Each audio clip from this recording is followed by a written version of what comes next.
Good day, everyone, and welcome to Saturday.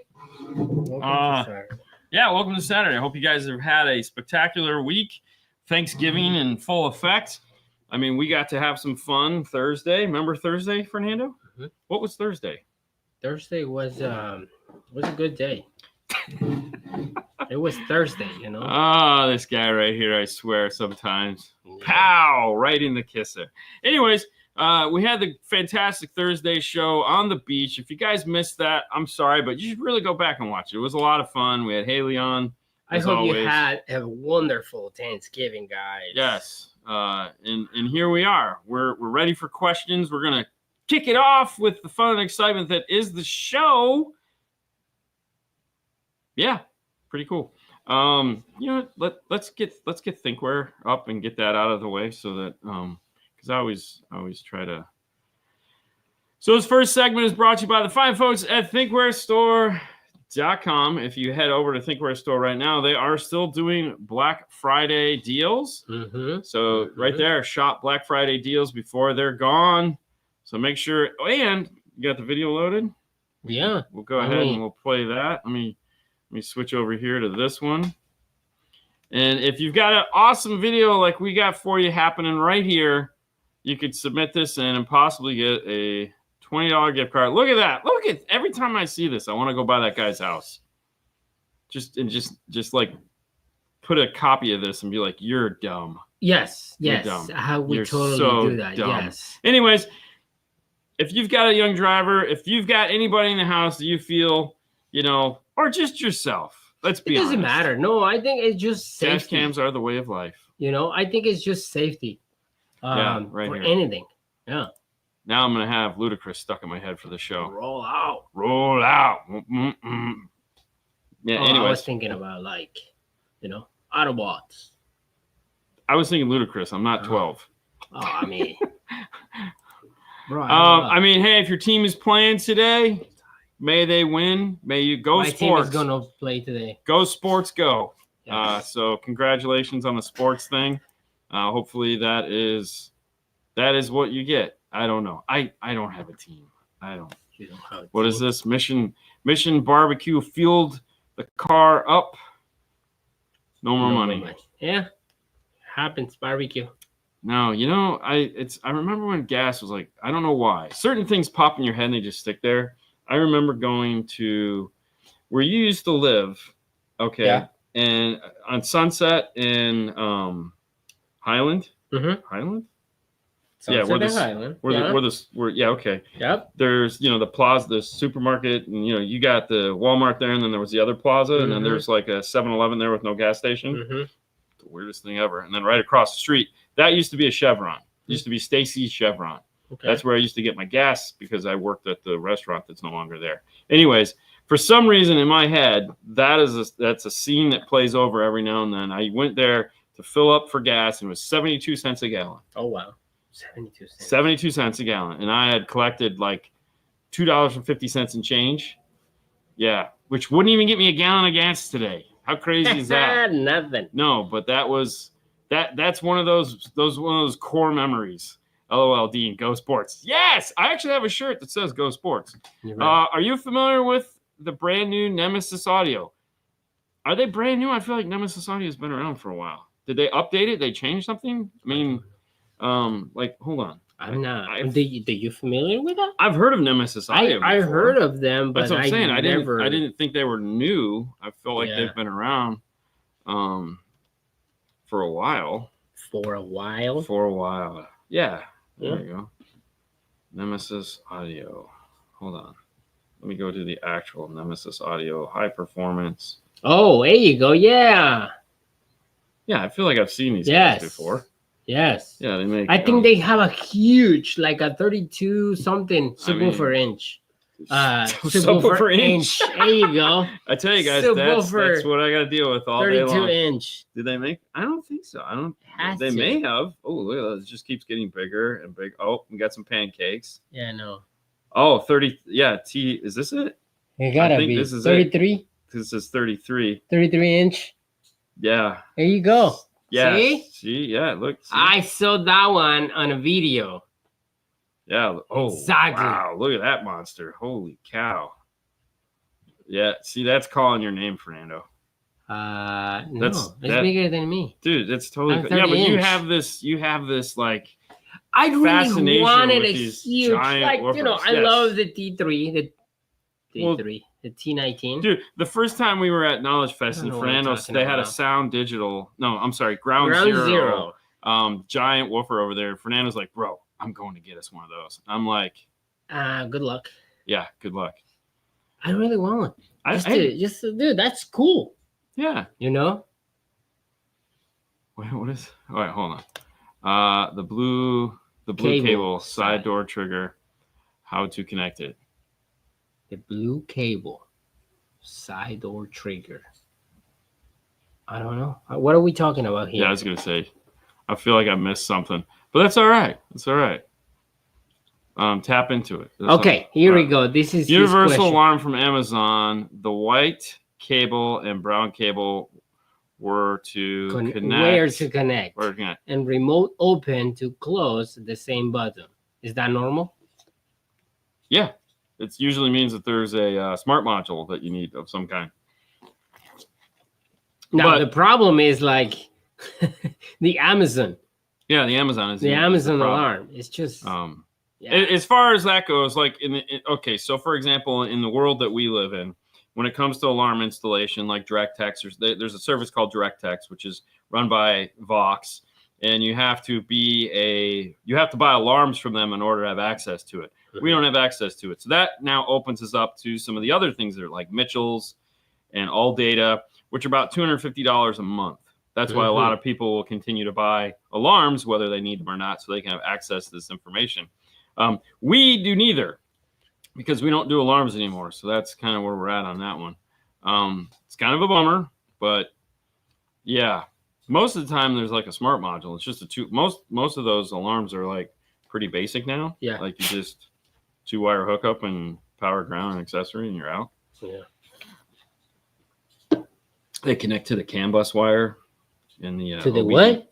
The CAN bus wire and the OBD2. Can or cannot? Can. CAN. But anyways, yeah. Big fan. How do you guys feel about the old school retro Catazeria radios? So we actually have a set of speakers that we got from Japan that are Catazeria 6.5. Whoa. I don't know what just happened, bro. Just turn the volume down. That's all the way down? Okay. Anyways, I think this stuff is cool because so back when Pioneer used to do Premiere, do you remember Premiere? Do you remember Pioneer Premiere? Yeah, of course. So back when Pioneer Premiere used to be a thing, we sold way more Pioneer Premiere than we did Premiere. And then they were like, uh-oh, people recognize the Premiere brand more than they recognize the Pioneer. Yeah. And it was the same with the Home. The Home, you had Elite. He has a whole Elite system at his house. And so, like all good things, Pioneer America decided that they didn't want to have Premiere for whatever reason. That's one of those things we can't get the truth on because, for one, I don't think there's anybody left that knows the truth. But there was lots of lies around how that all transpired and why we don't have it anymore. But needless to say, it was kind of the first step in Pioneer screwing up everything for us. But for some reason, Catazeria has, or however they pronounce it, has managed to stay put. And they do make some really cool stuff that we can't get here. For one, the FM tuners are different. So that's the big one. The big one. And usually stuff that's Japanese is not English, meaning there's no English button. Like I don't know what it is. If it's Japanese, it's well, not so English. like all the Australian guys that buy the Japanese cars with the Japanese Pioneer radios, and like the millions of questions it feels like we've gotten of how do you change it to English? And it's like you buy a new radio, and it's like wait, no. So I mean, I wish I knew all the alarm stuff for you, but that's definitely not my thing. This is funny. No. So tacos versus burritos. Listen, burritos win every time. However, so Dad, I got to go pick up the drugs tonight for Dad. Going on a drug deal at the local Publix. Bad hombre over here. Yeah, and he calls me back and he says, "Hey man, I know what I want. And I'm thinking, okay, I got to pick something up at the grocery store. Sure. He goes, can you get me 2 burrito supremes and then 3 tacos?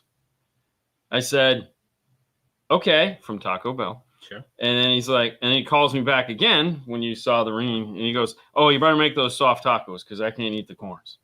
And I said, okay. But that's why I feel this was funny. I'm a burrito guy. Like, I like burritos, but I like corn tortillas for my tacos, whereas you like soft tacos. Oh, it's 100% soft tacos, and it gotta be street tacos. I don't put cheese. No, I totally understand. I totally understand, but I feel like a soft taco is nothing more than a wannabe burrito, just smaller. It's like a bite-sized burrito. No, because normally the burrito has more stuff. The taco is like meat, cilantro, and onion. So Done. My burrito just has refried beans, onions, and sauce. Correct. You know, so it's the very taco basic. would not have. Yeah, but it's just, but beans. it's like well, my tacos do, but of course, I like beans on my tacos. But, yeah. I mean, I think we need to ask Chris here. Full of TV, that is. Okay. Yeah.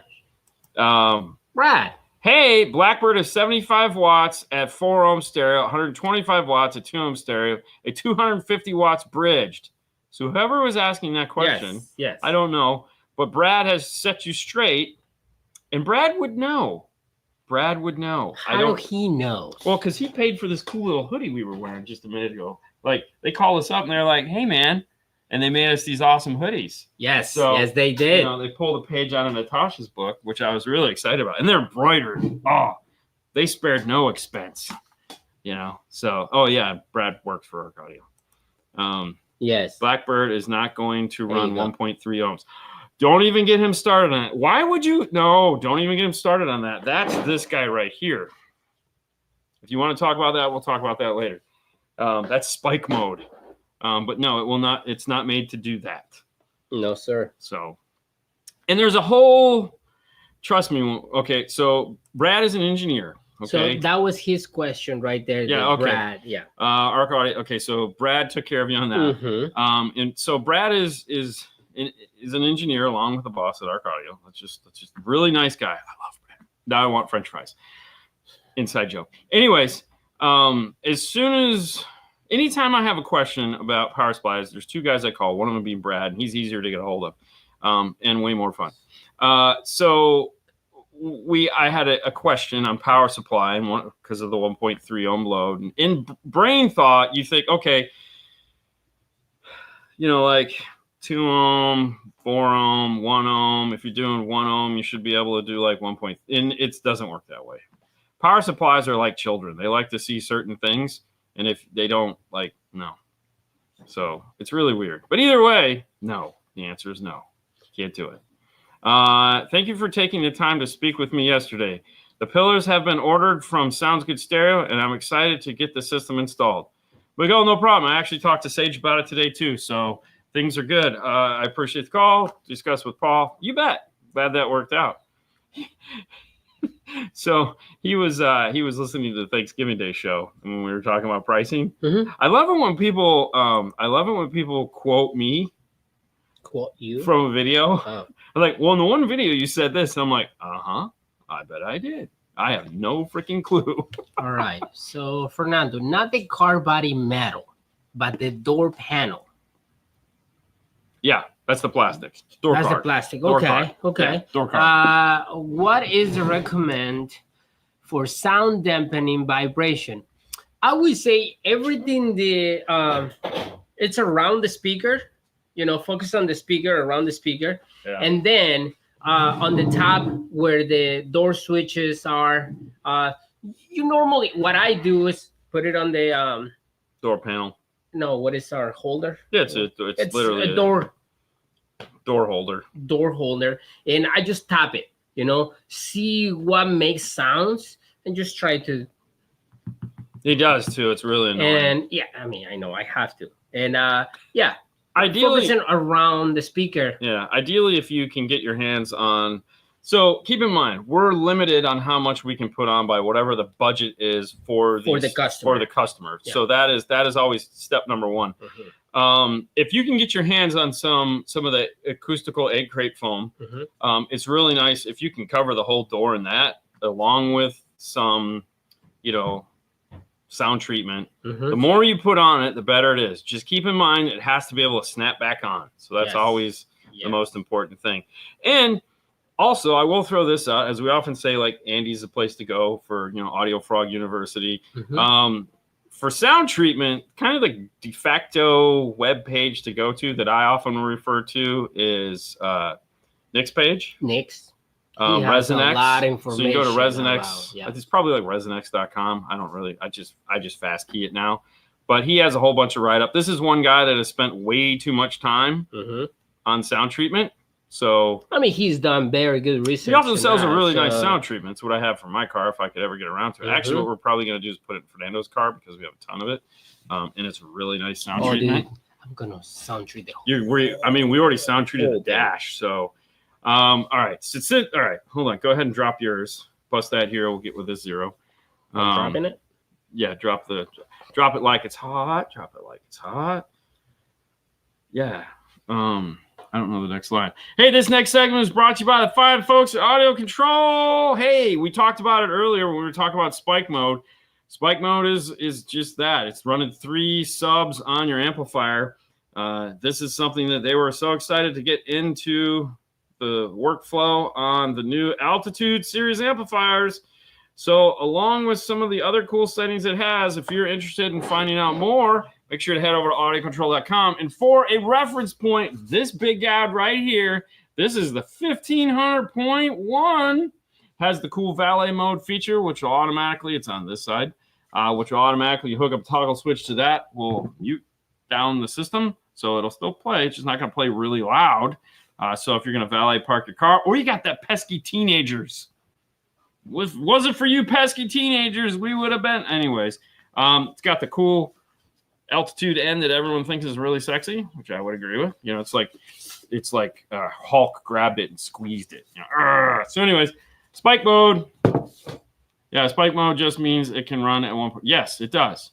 But like I said, believe it or not, that is actually very hard for an amplifier to do. Even though the amplifier can do 1 ohm, you'd think it'd be easy. It's not. So each one of these amplifiers is specifically designed to handle that odd ohm load, and it is an odd ohm load.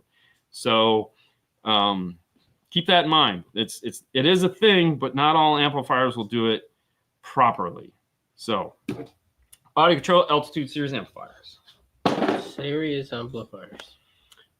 Yeah. Hello. Hey, Cuddy. What's up? Dean, when you put a saw cut in a piece of ABS, do you bend towards cut? Okay, or 90 degrees. First off, the saw cut. The saw cut is really only there as a scribe, just so you have a line. Okay, so don't cut deep into the ABS. I we're talking like a 30 seconds of an inch here, just enough to where it puts a mark on there. And then what you're doing is you're bending into it. So not away from it, because what you don't want, like if the cut is here where my fingernails are, you're going to bend it like this. Okay, and that's going to close up that cut. If you bend it the other way, that's going to open up the cut, and then it's going to be more fragile. You're only going to have like 1/16 of an inch. Yeah, and then it's going to snap, right, Fernando? Yes. So I used to do that. Yeah. And we find out one day that it's like he find out. Well, you told me, like, dude, this. Why did it break? It's a 1/4 of an inch, and I'm like, oh man, I cut it too much. So now what we don't score anymore. I just grab my heel gun and just keep doing it until the score, like on a small piece, the score is silly. Yes. If you're doing like a 2-foot piece, or if you're doing anything over 10 inches, yes, a score is really nice to keep that line nice and straight. But it's just a reference. Small pieces, they're just a reference line. Because, if you could put it in a break, like make a break and then just make or break it. Anyways, and just bend it up. Processes change over time for sure. You build a couple thousand of them, and you're like, I don't want to do them that way anymore. Yeah, for sure. Dean, what is the difference between the mixer level and the level in the ARC Audio DNA software? That's a good question. Jesus, now I got to pull up the laptop because I don't remember. Jesus. So all right. So, mixer level, I believe, is your input level, and then level is your output level. all right. For You're actual gonna volume. look into that. Nando, what do you use to run power wire through the clutch pedal? The lead, a step bit, or a whole saw? Step bit. Yeah. I use a step bit all the time. The reason for it is it's because we don't know what's in the other side. Right. And I mean, you're gonna make a huge, and it's not practical. Sometimes there's no space to grab a whole saw in there. So what I would recommend you is make sure look in the other side, look in the inside, see it's nothing. Yeah, so the step bit, typically whatever the first hole is on the step bit is really tiny. Yeah. And the nice thing is it automatically stops itself from going any further because the next level is there. Yeah. So once you do that, oh Jesus, there's another update. Okay. Yeah. So once the next so the first hole is just going to be your reference, just to see if it's nothing, in the other side. And if you clear, go for it. Yeah, you stick a screwdriver and put it through the wall. Mm-hmm. Okay, so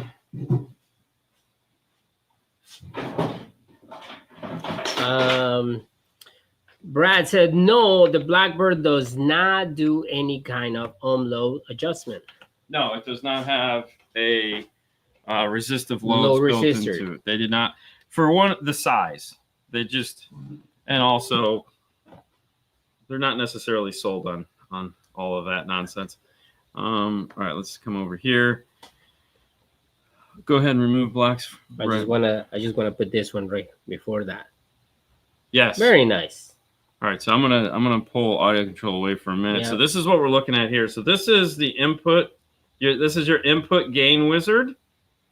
Okay. And so here's your input mixer and here's your output mixer. Okay. Actually, let's go here. So here's your output mixer. And it's just that input mixer. So the first tab right here where it says 0.52 volts, 8 volts, and 34 volts. The reason why it's set to 8 volts is that in most applications, if it's going to be hooked up, I didn't want to do that. In most applications, when it's going to be hooked up to, let's say, a set of RCAs, a line output converter, or something like that. Well, no, actually, a line output converter is built into it. It's going to be 8 volts of input. So it's ready to accept that. If you're using a cheap radio to go into this for some reason, you can adjust that. And then if you're coming out of like a BMW that has a ton of voltage output, then you could select something like 32. Now, the next is when you come over to here to see this number. So this number would be where you could make your first adjustment for compensating for that, let's say 5 volts of output.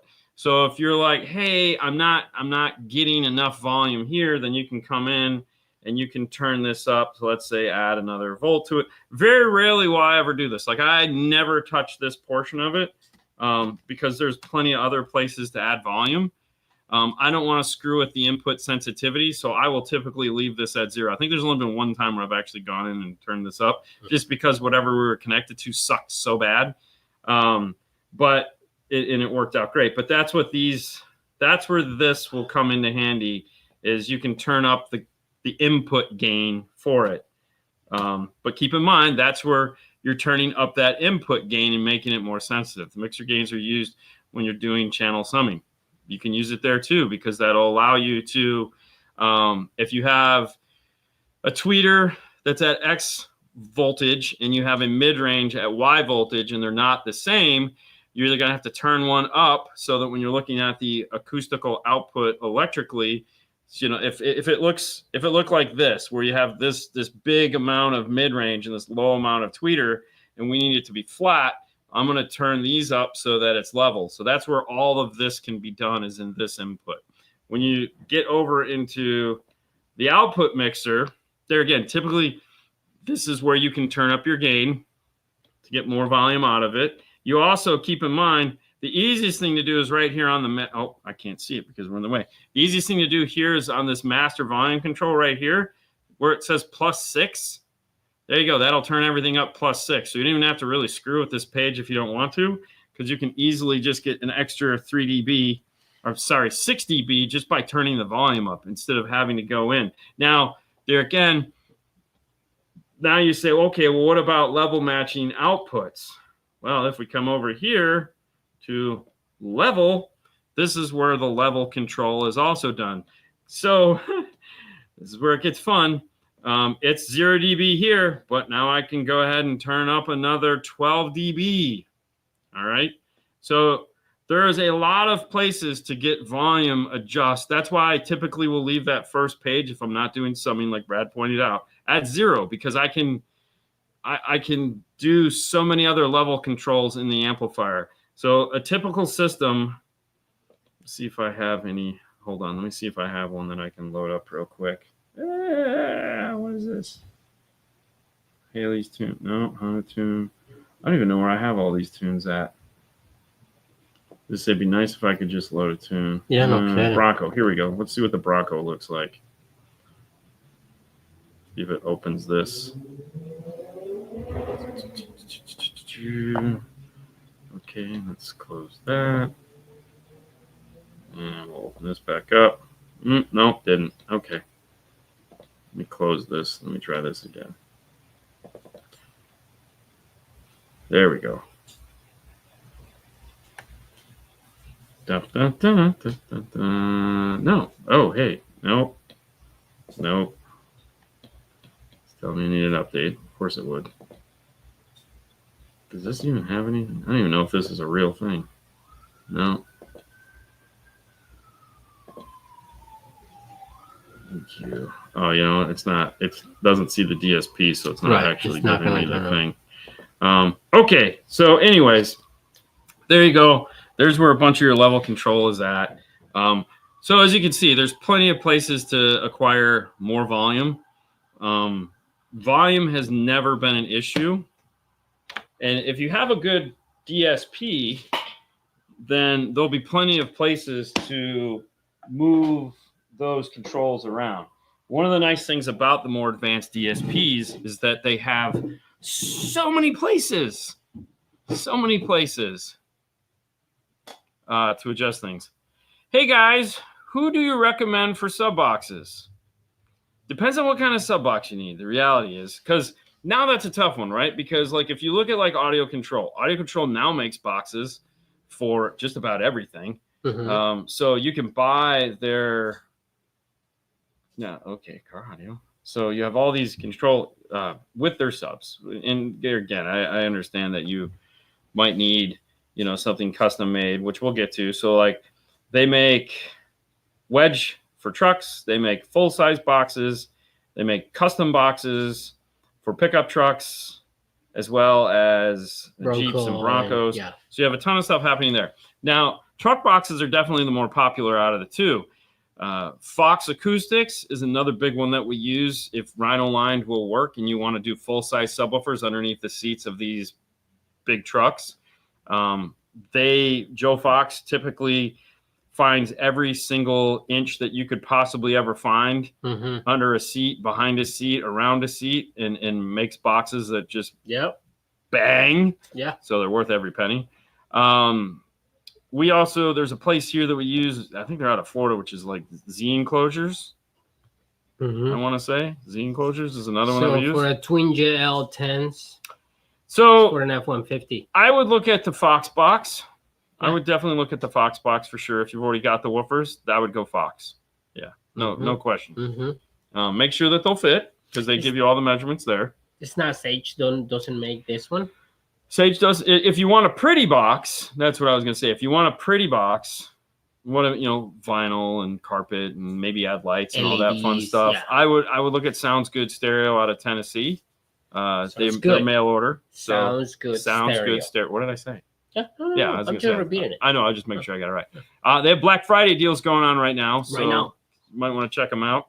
But Sounds Good Stereo makes a real pretty box. It sounds amazing, and they'll make them to whatever sub you have. So, but so there you go. And then Sean went ahead and put up a bunch of other ones that are up there too. Q-Bomb, A-Trend, and then MFD crap. Or MDF crap. Scar, believe it or not, Scar makes some really nice boxes. And I know the guys that are making them for them, and they do a really good job. So it's kind of funny because it's like I keep asking, can I get it without the Scar logo? Hello. Hello. I have a 2008 Chevy Silverado. I want to put a new head unit and 4 new door speakers. If I install the pack interface, can I bypass the amp by hooking the speakers directly to the head unit? Yes. Technically, yes. But I mean, you'll have to rewire from the amplifier up to the radio. So there's no easy way to do it. You have to pull, if it's 2008, it's either going to be behind the glove box or underneath the armrest. It's going to vary. I don't know which one it is. It's behind the glove box. It's easy enough to bypass. If it's under the glove box, I'm sorry, if it's under the armrest, that's a lot of fun. Just more screws. But yeah, you can go directly from there into the radio, and then you don't have to go to all the doors and stuff like that. But yes, it's easy enough to do. The pack interface is going to have a chime module with it. If you're sold on the pack interface, it makes more sense to not go like Radio Pro, like an RP5, RP4. They have a new version. It's like an APX or some, I don't know, that actually will give you an actual chime instead of a oh my God, That's kill me. annoying. Oh, it's so bad. Yeah, it is. But the new one has a speaker. Sorry, the better one has a speaker. I think it's like the Pro. I don't know. But anyways, yeah. 2014 Yukon XL with Bose. Customer wants to keep steering wheel controls, wireless Android Auto, and looking at Sony budget. Yeah, so Sony 4000 with an iData interface. Boom, done. You're rocking and rolling. It'll keep all the stuff. It'll keep your steering wheel controls, backup camera. Bose will work fine.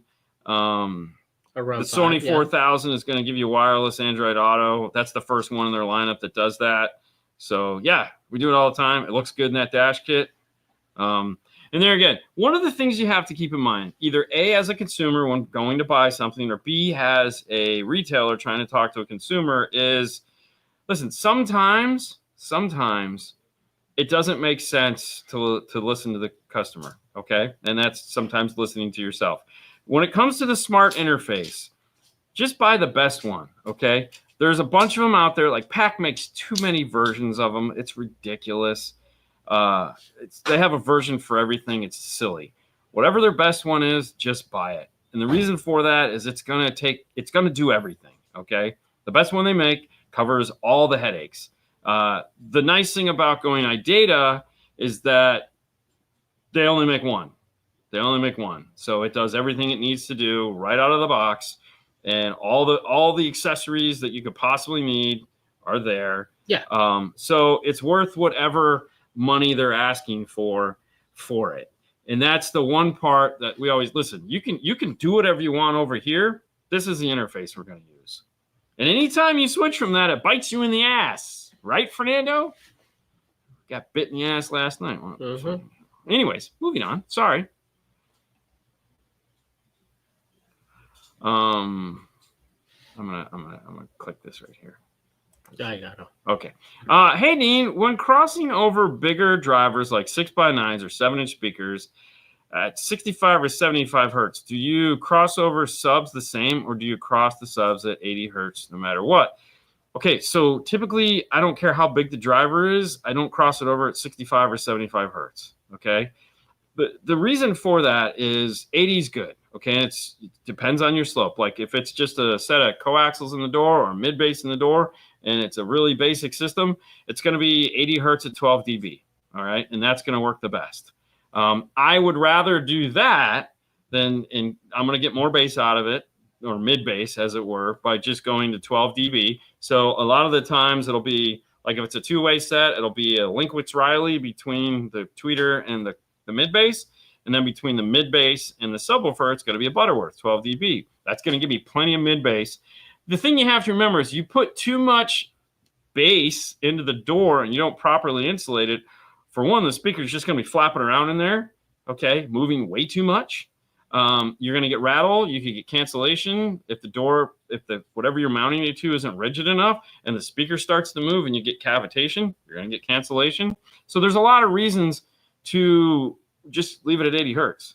But if you're going to do this, then yes, I would typically, there's every now and then you get the guy that's got to do the wrong thing and you're like, okay, fine. Then the subwoofer will play like that, yes. So it'll go up to 65 or 75. Did Pioneer replace Premier head units, or are they gone forever? They are gone forever. They're just a thing of the past. They don't exist. We'll never see them again. It's sad. It really is. One day, maybe, but no, they never did that. What is this? Ah, good. Okay. Gents. Hi. Installing Zen enclosure dual. Oh, okay, maybe I was looking at that. No, I got it. Oh, you got that one next? Yeah. Okay. It's gents twice. It was weird. Installing Zen enclosure dual 10 box and charger. Okay, done that. Current Zapco. Okay, amp is capable of 1,050 watts at 1 ohm, 2 ohm, 4 ohm. Subs 4 ohm, blah, blah, blah. Wire them to 1 ohm or 4 ohm. So we have, subs is a dual 4 ohm. So that's going to give us 8 ohms or 2 ohms, which is going to be 1 ohm at the amplifier. If we go 8 ohm is 4 ohm. I mean, the reality is I'm always going to wire it to 1 ohm. Okay. Cause I have a gain control, and I probably have some form of a level control up front. All right. And so I can turn down the input sensitivity of the amplifier to where it's going to put out less wattage, and it's not going to struggle, right? It's just going to be easy. It's just going to do what it needs to do, and everything is going to be great. So whereas if I run it at 4 ohm, more than likely you're going to want more than 450 watts going to these subs. No matter what, you're going to want more than 450 watts. You're not going to be happy. So yeah, just go to 1 ohm and limit through adjustment. Gents, see, kind of screws you up, right? Is there any real world benefit from adding a DSP to a simple 5-channel amp system and going active as opposed to passive? Ooh, where do we begin, Fernando? Quite. And if you have a good aftermarket deck with time alignment, EQ, etc., is the juice worth the squeeze or just for additional adjustment? Okay, so that expands on the question. Nice thing. Okay, so that's why you were staggering them. All right. So this is a good talking point. Before we get to this talking point, we need to do this. Which is we're going to switch to here. And this next segment is brought to you by the fine folks at Arc Audio. Woo-hoo! Hey, we know winter is fast approaching, which means it's time to switch up what we're doing. You got one of those things that's going to be out in the snow driving around with skis or wheels. It doesn't matter. We've got you covered in the Moto line. These guys right here are some of my personal favorites. This is the Moto 6x9. And what makes this different from any other 6x9 is that I can put my hand like this and I can see, look, boom. There's the cone. The cone is not going to get that snow, moisture, or any other crappy thing inside of it. And so it will stay perfectly dry. The motor structure on this will work in all those crazy conditions, which is wonderful, right? So, you can go out and have fun. You can put these in the top of your Harleys if you're crazy enough to do that. But all those other devices as well that are going to get into the weather and do bad things, check these out. There's a screw right here. That's the pivot screw. So these are used once you screw it down into place, that's what holds it. So this is a cool universal mount that makes things extra easy. And the wiring is done up through this arm here, which is really nice. That's why they put the screw in that side. That's why they put the screw on that side. So you can see where it's glued into the basket right there, which is really neat. Anyways, check out the Moto line of products on arcaudio.com. And of course, head over to Arc Audio for all your DSP needs, as we showed you earlier.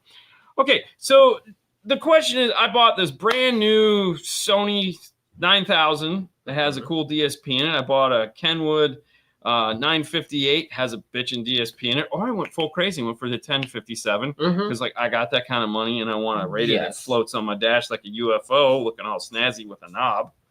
Or I went JVC because I didn't like the knob. Anyways, point is, I got a really nice deck.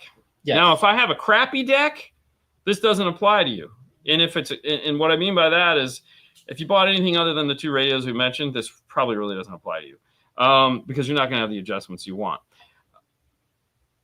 The DSP, this is one of those deciding factors, all right? So when we were looking at the Arc Audio DSP earlier, you have the currently system is a SR. That's good. It's nice stuff. Yeah. No rear fill. Okay. You'd make Brian happy. Okay, so first things first. We got an active system, right? So we have channel 1 and 2 power and tweeters, channel 3 and 4 power and mid bass. That's fantastic, right? Because now we can get rid of that passive crossover, throw it in the trash, and we can do it actively, meaning there's going to be no limitations as far as what crossover points we have that we are going to use. Now it's focal, so it's going to be 5,000. That's just where it's at. It's going to be 24 dB.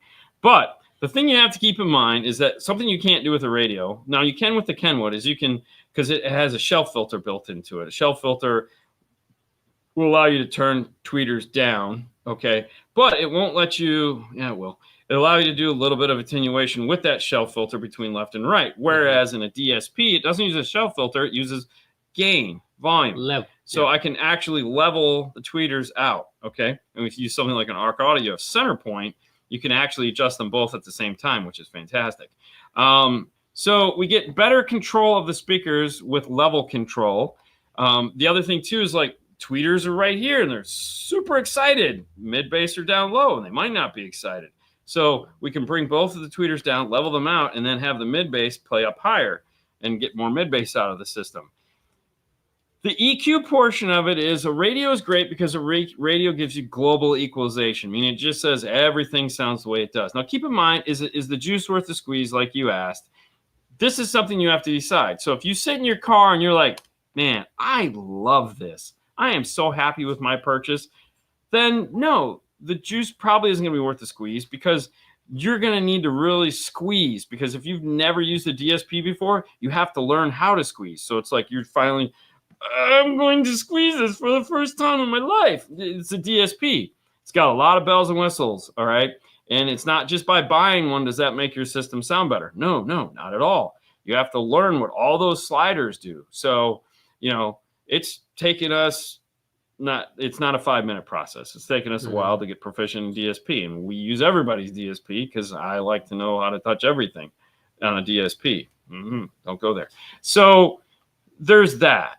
Okay, so I picked up a bit HD Virtuoso here in the UK secondhand. Oh, nice. The ERC naturally new iron. Yeah. So but there again, great DSP. It's got a lot of bells and whistles. It'll do a lot of neat stuff running sonars. That's a nice deck. It's a nice deck. I mean, it's no 9,000, but it's a nice deck. It's okay. So yeah, going out of that deck into the Virtuoso and then setting it up and getting it to where you want, you will have a much better result than you do now. The nice thing is that once you do finally get it set up, you have two dual EQs, right? So you have the EQ that's built into the radio that most people will tell you, don't touch it. No, it's there. It's a global EQ. Have fun with it. So tune your system for how you want it to be through the Virtuoso. Get it to like, okay, this is where it's going to play 90% of the time.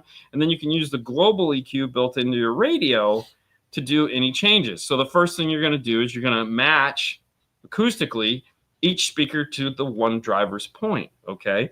So we're going to get level, we're going to get equalization, because I can tell you a tweeter that is 3 feet away from me and a tweeter that is 2 feet away from me, they sound totally different.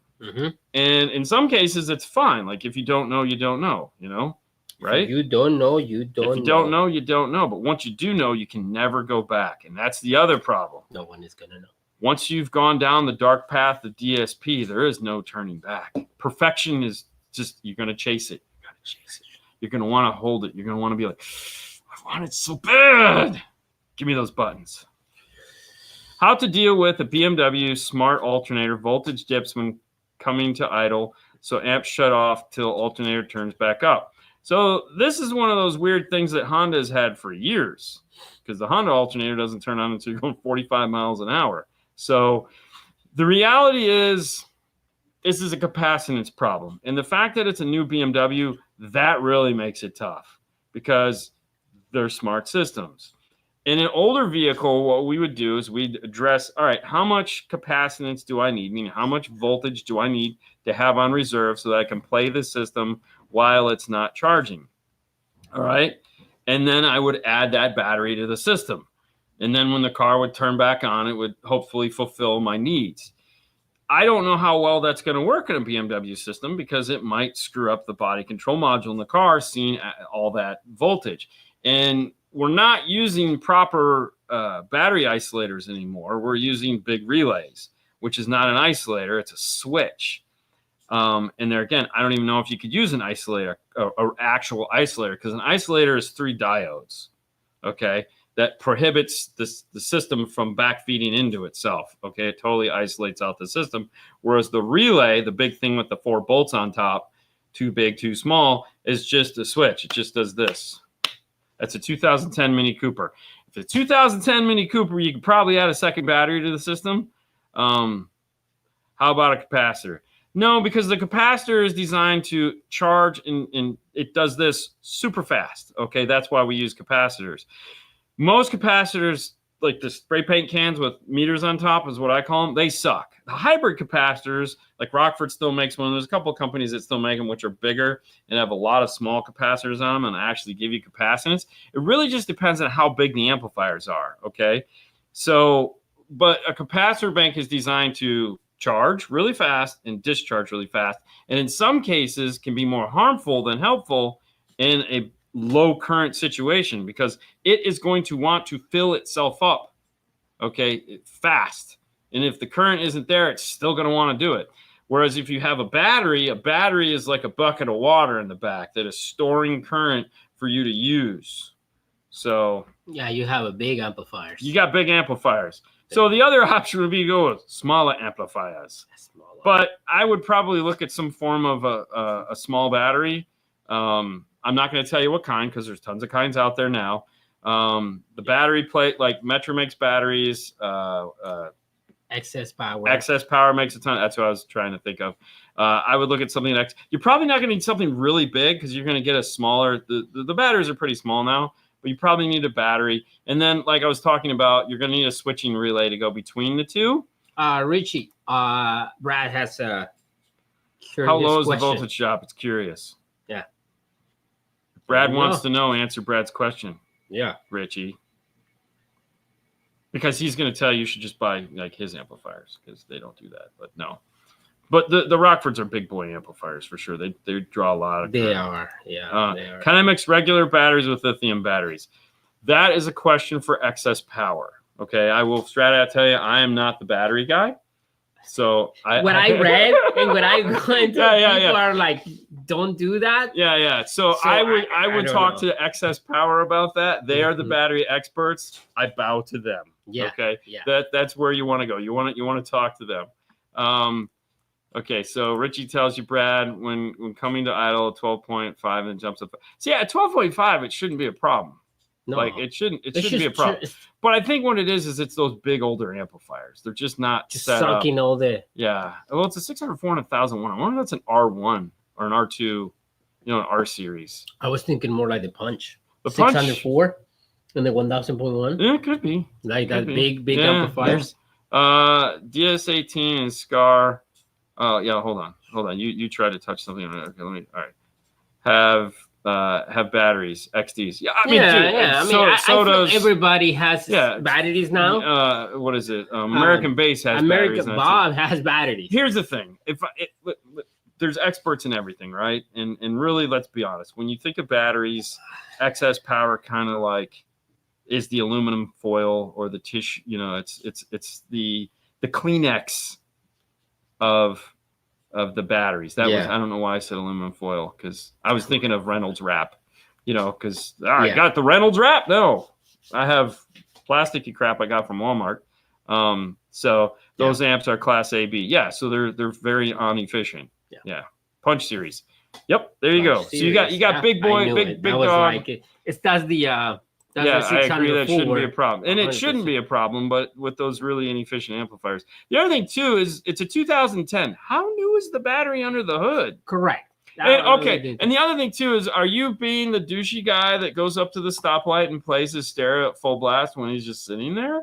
Or are you the guy that does normal stuff? And I don't mean that badly. No. That's what I used to do when I was younger. The 604 and 1000. It's like, let's go. I mean, if it's ball, listen, we used to call it balls to the wall all day long. Yes. If you're that guy, you just got to build the system to handle that. So, I mean, obviously throwing a battery in there should solve the problem. Buy a brand new battery, the main battery. I mean, the main battery should be at least 2 years or newer. I mean, especially depending on where you live. Yes. But yeah, Type R's. Yeah. So here we go. Yeah. 1 ohm. Have yet to blow it full till after 4 years. There you go. We've had it for a while, yeah. Yeah. So less the than other, 6 months. okay. Okay, so you battery is less than 6 months. Yeah, so you got a good battery. It shouldn't be a problem. Yeah. All right. Who are we missing? Power wire, maybe. I don't know. Who am I? Oh, you have the last one. Yeah, I'm Mosconi. So this last segment is brought to us by the fine folks at Mosconi. Yeah. My favorite amplifiers, of course. That's right. I said it. Mosconi Pros. Mosconi Pros. Oh, yeah. Mosconi Pros. Hey, for those of you guys who didn't know, they make this bad boy right here, which is the Mosconi Pro 210 AAB. Beautiful. Beautiful amplifier. If you, look at that. Who doesn't love the white screen? Who doesn't love that right there?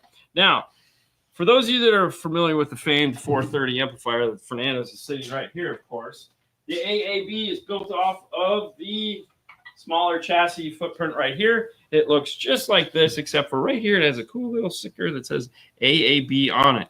But it's built off of this size. It's a 2-channel amplifier with so much power to hertz. It's 2 by 360 watts. So if you're looking for that super big, super clean amplifier to power, let's say, a set of mid-bass, then you would want to go with the 2 AAB to do that. And you could power that. You could team that up with a 430 to power your mid-range and tweeter. The ultimate 3-way set. The ultimate. All right. You know, Brad's over there going, I got something you're going to love. Replacing a 2012 Toyota JBL amplifier that powers 8 speakers with the kicker key 47 key to 100.4. How will I wire the speakers? So this is going to be one of those situations where you're going to have to do some passive crossovers. So in that car, it's either going to be a tweeter. It's usually a 2.5 and a 6x9 in the door. So like if you went with like a set of Kenwood 6902s or a set of power base factory replacements, or if you went with the Focal inside Toyota versions of speakers, those all have passive EQs or passive crossovers on them, which means that even though it's a mid-bass and a tweeter, it's going to treat that as one speaker, unlike the JBL that's treating it as 2 speakers. You're actually downgrading your quality here by what you're doing. The other option would be to totally disregard the rear speakers and hook the key up just to the front speakers. That's what I would do. Are you putting in a new radio would be the other question, because if you're putting in a new radio, in that case, I would use the key to power the 4 front speakers, use the radio to power the rear speakers, use my fader control to turn them down and power it that way. Now, in the rear, the JBL system is going to be a component, meaning you have a tweeter and mid-range. Don't buy a component, buy a coaxial, because where they put the rear tweeter is stupid. A coaxial down low in the door is going to sound way better for you, the driver. Plus, you'll have no control over the level of it, so it'll really suck. But if you wanted to use to do front and rear, coaxials in the rear door, components in the front door, through the passive crossover, that'll give you 4 channels. You're going to have to grab the 4 corresponding wires at the factory amplifier, hook those up to the kicker key, and you're done. Yeah, that's really about it. He says, should I change my ground to the body ground? Right now, I have it run it back to the battery. I mean, that should be it. That's better. Fine. Yeah. That's fine. So the only thing you have to keep in mind, okay, since it's a German car, the one thing you have to keep in mind is the ground is where the voltage sensor is on the battery. This could be your problem. So when you look at your battery, okay, look at the battery posts. Where the ground is connected, is it connected directly to the battery and then off of the battery on the battery post? I took a picture of one of these not too long ago. Is there a little tiny black box? It's like a little tiny black box, like 1 inch by maybe 2.5 inches. And there's usually a plug going into it. And then that is where like the factory ground is attached. If you went here, that could be your problem, because this is the ground sensor for the car. This is the current sensor for the car. This is what regulates what your alternator is doing. If you move the wire to here, guess what? It'll work. If the wire's here, it won't work. So this is the amp clamp for the factory system. So if it has one of those and you can't connect there, it doesn't have that. You don't have that? Okay. No, you don't. Okay, just making sure. Battery ground is right to front. No, it doesn't say that. I don't have every car has a battery monitoring system. It's somewhere in there. If you just want to check, because it might be downline, if you take your ground off of the battery and put it to wherever the factory ground point is for the front battery, that would also solve the problem too, if that is a problem. If it doesn't have one, great. Most German cars have them somewhere. And if you just go to that bolt where the because off the battery you have that ground bolt that goes to the frame. If you switch it to there, then anyways, you got what I'm saying. All right. What would you do in an 18 Challenger head unit swap and speakers? I would go over to Stinger and buy either a High 10 or the Horizon 10 because they make the dash kit and the radio that works really well in that. Yep. And if I'm going to do a speaker swap, I'm gonna look at some 6903s, possibly some KS. I think they have the 3.5 now, right? The kickers. Do they make the 3.5 set now? I think they do. I think so. Either way, 6903s is pretty solid. That's what we put in a lot of those, because the 3.5, 6x9. But the Stinger head unit would be nice. Yeah. Because it'll just go right in. Looks really good. Okay, Brad is just having fun tonight, bro. Yeah, no. A lot of people is like, Brad is going to town, boy. Brad's over there like, I'm having so much fun. So Brad's gonna regret coming on the show. Yeah. I mean, that would be nice, right? Oh no, had Brad on live? Oh, I totally love that Brad on live. I told him we gotta do that. I'd rather go out there and do it though. I want to go play with the AP. Yeah, because he has the AP in his office. I just want to go out there and just AP the crap out of everything and be like, screw the amp dyno. We got AP. Look at this power curve on this amplifier. I've got the LC5i Pro from previous setup. Should I use it in a 2019 WRX before the Key 200.4, the 501 coming out of the stock radio? Nah, definitely not. Totally not needed. The LC5i Pros is really nice, probably one of the best straight high level to low level adapters, meaning power in, power out. I guess you could use it if you wanted to, just because it has the load resistors in it. So that might actually not be the worst idea, thinking about it, because you are going to need load resistors and they are built, so you wouldn't have to go out and buy extra load resistors. So that would be one way. That would be one you could sell me on that, because you could just use, because that's going to need the 20 ohm load resistance on it. So yeah, LC5i Pro. Yeah. So I'm just wondering if that WRX has the premium sound system. Hopefully not. I'm assuming it's basic, because if it's a premium audio, you're in a whole nother world. But if it's a basic 4-channel system, you could use it for the load resistors, so you don't have to buy load resistors, because you're going to need one pair of load resistors, which is about $20. So, I mean, if you want to sell that and just use load resistors, you could do that and it would be better. Or the best answer would be to go with a key lock to actually DEQ the system, because that's going to have some really crazy stuff going on. So in my world, like if you walked in here and how do I do this, I would sell you a key lock with a pair of the green LGD green load resistors, and that would go off to my 200.4. The bad part is the 500.1 already has a key lock built into it, so you're not going to need it for that. But if you wanted, you could just come out of the key into everything. But yeah, I don't know if that made any sense. I feel like it didn't. I'm sorry. I tried. I tried. But yeah, are any of these larger face head units removable? I would hate to leave such a large screen on display for thieves. Boss. Check out the Boss radios. The Boss radios have a big, you can get like giant ones. I think they're like a 15-inch now. And there's 2 little buttons behind the radio and the whole thing slides out.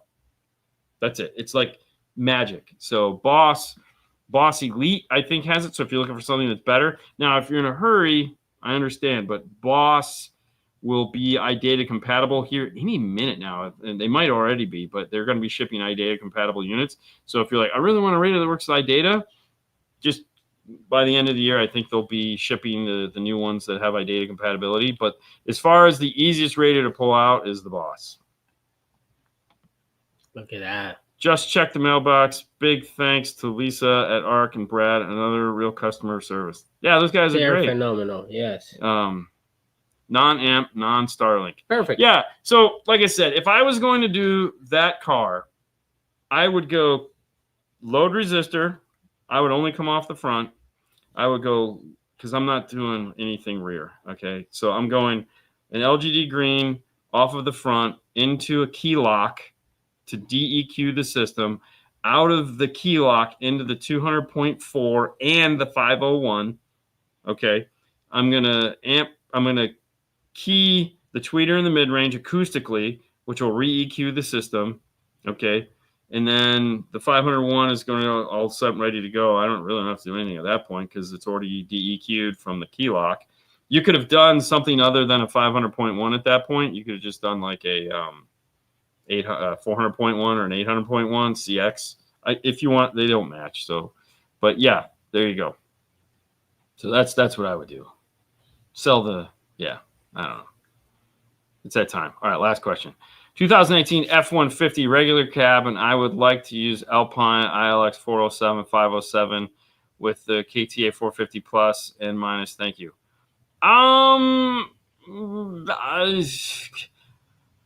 gotta be honest. The 507 is the better radio. If you want it to fit, obviously the dash kit is going to be iData. It's going to be the MFT1 kit from iData. You got to buy the MFT1 kit for iData. So the 507 is definitely iData control. I think the 407 is too. I'm just going to go 507. I would personally want to go 509 because I feel the 509 is probably the best radio Alpine makes in the lineup. And I know they have the same operating system. I'm just saying the 509, whoever makes that for them, does the best job. Like the 509 has been fantastic out of all the Alpine radios. And it's a floating screen. I know not everyone's down with that, but the 509 is better. MFT1 kit, you can still do the 450. The 450 is a fantastic amplifier. The only thing I would do is not bolt it to the back of the radio like they always do. I would just bolt it into the dash. There's plenty of room to do that. We typically don't attach them to the back of the radio anymore because it's just, it sucks. It's hard to get all the things, and so we just bolt them into the dash now. We make a different bracket and we attach it to the back. And the F-150, there's plenty of room to do that. You can go down low, you can go up high. So I would just bolt in there. You could actually also in an F-150, you could do the 450 and the 200 if you wanted to run a sub right into the dash. We've done that. It's pretty spectacular. So anyways, there's all of that. That's the show, guys. Holy crap, that was fun. We hope you guys had a great time. If we didn't get to your question, as always, there's always Monday. We'll be back doing this again to answer more of your questions and have as much fun as humanly possible. Next year, we're gonna no, it'd be next month. Next month. It's not next year yet. Slow it down. I'm looking forward. I know it's December is rolling around. We got Christmas coming up so fast. Now Monday you'll have your Advent calendars all doing it. No, we're not doing the 12 days of Christmas. That's it. Hopefully you guys found some great deals. I'd like to give a shout out to you guys, the viewers. Hopefully you had a fantastic time doing this. And also, of course, to all our sponsors, Arc Audio, ThinkwareStore.com, the good friends at Mosconi, Gladen, and Focal, as well as AudioControl. Boom. That's everything we got. Added.com to the end of those, and you can find all the information you want about them. Of course, Dean and Fernando's Two Drawers place. You can go find the coolest tool in the world, the IRTA2. And yes, next week we will be releasing the special box set version of that. That's going to come. There's going to be 12 only that come with a whole bunch of accessories. Stuff. 12 only. 12 only. So make sure you tune in next week, and we'll tell you it's not a surprise. We'll show you what it is. I'll put it all together, and you guys can decide if you want it for your collection. All right, guys. That's it. That's all we got. You guys have a wonderful weekend. Be safe. Have fun. I'm out.